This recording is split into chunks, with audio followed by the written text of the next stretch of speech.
primera feria agora por l'Aragonés lle plegada en Zaragoza ta queda selle.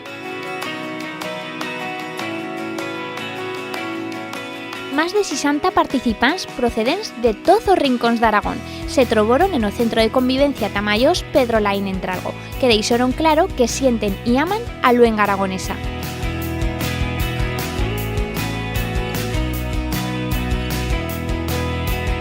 Una iniciativa promovida por o Departamento de Educación, Cultura y Esporte do Gobierno de Aragón, endrezada a personas, asociacións, comercios, interpresas, profesionales e institucións, con el objetivo de dar a conocer tanto a ninos como a mayores l'aragonés, una luenga con denominación de origen, y asinas practicarla y espardir o suyo emplego. Para millorar a suya participación en Agora, os expositores asistieron a una sesión informativa sobre responsabilidad social con a luenga aragonesa. A jornada se inauguró con a visita do Director General de Política Lingüística, José Ignacio López Susín, aos 35 stands que ofrecieron os suyos productos y servicios más aragoneses.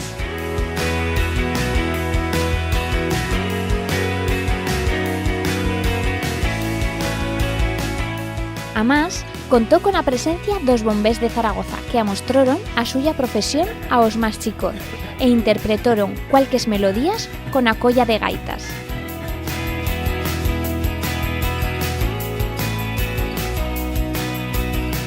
Se presentaron y se dieron a conocer diferentes proyectos que se son desenvolupando por todo el territorio. Os asistentes disfrutaron de cuantas actuaciones musicales con instrumentos tradicionales da tierra y profés con cantas en aragonés.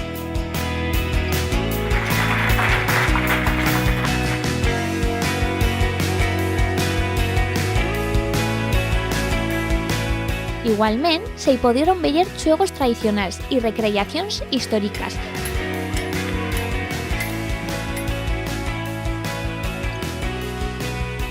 Además de hacer una amplia degustación de cafés, vieras y muchos otros productos aragoneses.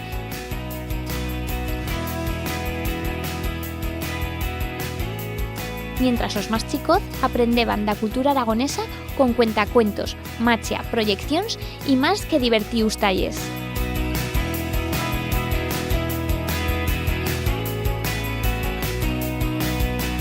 Y tot iso ta que entre todos charremos a nuestra luenga.